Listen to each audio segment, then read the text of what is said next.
Guys আমার হাতে দেখতে পাচ্ছেন একটি ডিম এন্ড এখানে দেখতে পাচ্ছেন আমি রোদ্রে একটা কড়াই দিয়ে রাখছি কারণ আজকের তাপমাত্রা হচ্ছে 37 ডিগ্রি। এই যে দেখেন 37 ডিগ্রি তাপমাত্রা আজকে। সো আমরা আজকে একটা এক্সপেরিমেন্ট করে দেখব যে এই 37 ডিগ্রি তাপমাত্রা এন্ড রোদ্রের যে ভোল্টেজ এই ভোল্টেজে এই কড়াইয়ের মধ্যে এই ডিমটাকে ভাজতে পারবো কিনা। তো চলেন আজকে আমরা এটা পরীক্ষা করে দেখি। আর গাইস আজকে ভিডিওটা কিন্তু অনেক ইন্টারেস্টিং হচ্ছে, সো আশা করি আপনারা সবাই লাস্ট পর্যন্ত দেখবেন। গাইস ফার্স্টে আমরা কি করব, এই কড়াইটাকে একদম টানা রোদ্রের মধ্যে কিছু সময় রেখে দিব যেন কড়াইটা গরম হয়। তারপরে আমরা এর উপরে ডিম ভেঙে দেবো অ্যান্ড দেখবো যে আসলে এই ডিমটা ভাজতে কত সময় লাগে। অ্যান্ড এটা কিন্তু আপনারাও কমেন্টে জানাবেন যে আজকে 37 ডিগ্রি সেলসিয়াস তাপমাত্রায় এই ডিম ভাজতে কত সময় লাগবে। দেখবো যে কার কমেন্ট কতটা রাইট হয়। তো ফার্স্টে এটা আগে কিছু সময় থাক।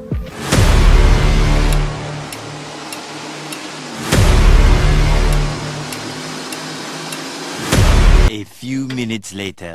গাইস ফাইনালি এই কড়াইকে আমরা 30 মিনিট রোদের মধ্যে রেখে দিয়েছিলাম অ্যান্ড বর্তমানে কড়াইটি মোটামুটি ভালোই গরম হয়েছে। এখন এখানে কত ডিগ্রি তাপমাত্রা আছে আমি জানি না।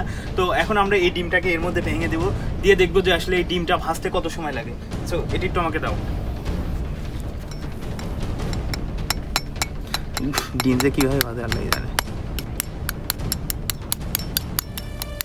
এটা ধরো, ওকে।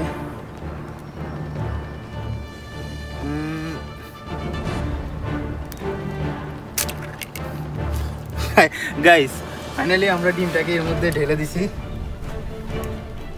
এন্ড সেটা এখানেই থাক। ওইটা দাও একটু।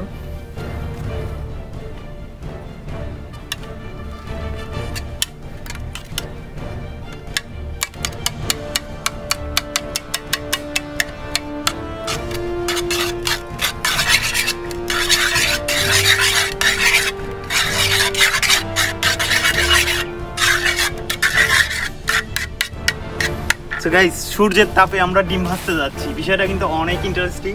আর আপনারা একটু এখানে দেখেন কড়াই কিছুটা সময় থাকে গরম হওয়ার পরে এই দেখেন হালকা হালকা বুদবুদ ওঠা শুরু হয়ে গেছে, এই যে এখান থেকে ফুলে যাচ্ছে। সো তার মানে আমার মনে হয় যে ডিমটা ভাজা হবে।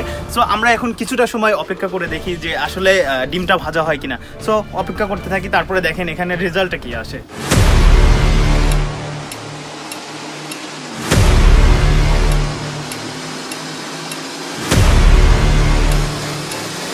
গাইস ফাইনালি আমরা এই ডিমকে প্রায় 15 মিনিটের মতো রাখছি। তা রাখার পরে দেখেন এখানকার অবস্থাটা কি। এখানে একটু যদি আপনাদেরকে দেখাই, এই দেখেন সাইড দিয়ে, এই যে সাইড দিয়ে শক্ত হয়ে গেছে। আর এই ডিমের মাঝখানে মানে কেমন জানি মনে হচ্ছে যে ফুটতিছে। সো যে একটু কাছে এনে তুমি দেখাও বিষয়টা কেমন হচ্ছে। মনে হচ্ছে যে কেমন জানি ফুটতেছে। আর এই যে সব জায়গাতে শক্ত শক্ত হয়ে গেছে, এই যে এখান দিয়ে তো এই যে শক্ত শক্ত হয়ে গেছে। গাইস একটা ইন্টারেস্টিং বিষয় হচ্ছে আমরা কিন্তু এখানে 1% পরিমাণেও তেল দেইনি। সো যার কারণে কড়াইয়ের সাথে এই বিষয়টা হচ্ছে সম্পূর্ণটা লেগে গেছে। সো আমরা দেখি যে এভাবেই আসলে এই ডিমটাকে ভাজতে কত সময় লাগে।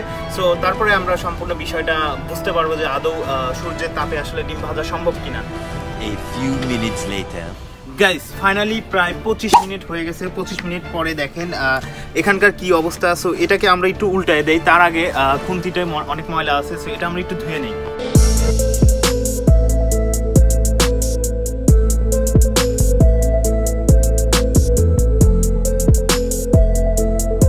সো ফাইনালি গাইস আমাদের এটা ধোয়া শেষ। এখন আমরা দেখি যে আসলে উল্টানোর কোনো ওয়ে আছে কিনা। সো আমরা যেহেতু এর মধ্যে কোনো তেল দেই নেই, গাইস দেখেন উপর দিয়ে কেমন হয়ে গেছে। ও নো,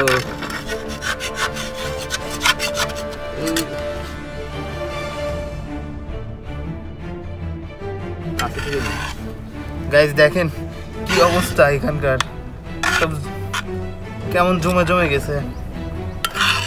গাইস এটা কি হয়ে যাচ্ছে আমি তো বুঝতেছি। ভাজতে যাচ্ছি ডিম কিন্তু হয়ে যাচ্ছে শরবত। দেখেন তো গাইস আরো কিছু সময় থাক, আমরা আজকে ডিম ভেজেই থাকবো, দেখি কি। এই একটু লবণ দাও ফাইম। হ্যাঁ গাইস আমরা একটু লবণ দিয়ে দেই, পরে যদি আবার না খাওয়া যায় লবণ না দেওয়ার কারণে। গাইস লাইফে ফার্স্ট টাইম ডিম ভাজতেছি, কতটুকু লবণ দেওয়া প্রয়োজন আমি কিন্তু জানি না, এই জন্য আন্দাজে দিয়ে দিলাম। A few minutes later. Guys finally আমরা এই রোদের মধ্যে ডিমকে 1 ঘন্টারও বেশি সময় ধরে রেখে দিছি, কিন্তু তারপরেও দেখেন কোনো পরিবর্তন হয়নি। এই যে এখানে দেখতে পাচ্ছেন, আসলে আমি জানি না যে অনেকে ইউটিউবে আপনারা দেখবেন যে হচ্ছে রোদ্রে ডিম ভাজতেছে, রোদ্রে মাছ ভাজতেছে, আসলে এটা কতটুকু সত্য আমি জানি না। সো এটাকে আমরা প্রায় 1 ঘন্টারও বেশি সময় রেখে দিছি, এর মধ্যে এতটুকু পরিবর্তন ছাড়া কোনো কিছুই হয় না। আমার মনে হয় না যে আরও সময় যদি আমরা রেখে দিই তাহলে হবে কি এই ডিমের পানিগুলো শুকায় কড়াইয়ের সাথে আটকে যাবে। সো এটা ভাজা সম্ভব না আমার মনে হয়। সো এখন আমরা এটাকে গ্যাসে আগুনে ভেজে তারপরে দেখি যে আসলে এটা টেস্ট কেমন। তো চলেন চলে যাই। গাইস ফাইনালি আমরা রান্নাঘরে চলে আসছি এন্ড এখন আমরা আসলে গ্যাসে এই ডিমটা ভাজবো। গাইস লাইফে ফার্স্ট টাইম আমার ডিম ভাজার এক্সপেরিয়েন্স। আসলে কিভাবে যে ভাজতে হয় আমি নিজেও জানি না। এই যে এটা কি হয়ে যাচ্ছে রে, আগে বন্ধ করে দিয়ে নেই।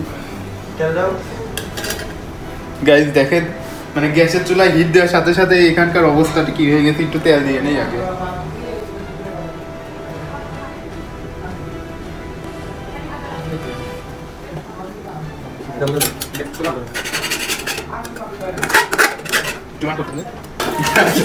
গাইস নিউ ডিম ভাজলে যা হয় আর কি, দেখেন গাইস ফাইনালি আমাদের ডিম ভাজা কমপ্লিট হয়ে গেছে। চুলাটা বন্ধ করি। দেখেন আমার ডিম ভাজা, যেটা আসলে আমরা সূর্যের আলোতে ভাজার জন্য 1 ঘন্টা ধরে বসেছিলাম, কিন্তু 1 ঘন্টায় এই ডিমটা ভাজা সম্ভব হয়নি। গ্যাসের চুলায় এসে আমরা সেটাকে ভেজে ফেলছি। এখন আমরা একটু টেস্ট করে দেখি এটা। গাইস অনেক গরম এটা। তো এখন আমরা এটা একটু টেস্ট করে দেখি যে আসলে এটা স্বাদ কেমন।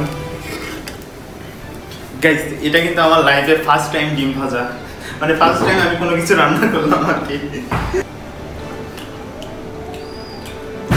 ও নো গাইস, তখন লবণ দিয়ে ফেলছিলাম বেশি, এখন একটু তিতা তিতা লাগতেছে। সো গাইস এবার আমরা আমার ডিম ভাজি আমার টিমের সবাইকে খাওয়াবো, যে সবার থেকে শুনবো যে আসলে ডিম ভাজিটা কেমন টেস্ট হয়েছে। সো এটাতে আমরা একটু তুলে নেই। এটা লিওন নাও, বলবা যে আমার লাইফে ফার্স্ট টাইম ডিম ভাজি কেমন হয়েছে। একদম অনেস্ট রিভিউ, একদম অনেস্ট রিভিউ দিবা। এবার না দিন নাও, দাও না না না হাতে নাও। গাইস আমার টিমমেটের আরেকটা অবস্থা দেখেন। দেখো দেখাও। সমস্যা নেই, ভালো হয়েছে, একটু লবণ তখন। তো এখন আমরা ওদের থেকে শুনে দেখবো যে আসলে ডিম ভাজিটা কেমন ছিল। এই কেমন ছিল বলো। হ্যাঁ ঠিকঠাকই আছে, সূর্যের আলোর চাইতেন এইখানে ভেজে খাওয়া ভালো। এগুলা ফেক, সব ফেক। এতটুকু আছে আমার ক্যামেরাম্যানের জন্য। সো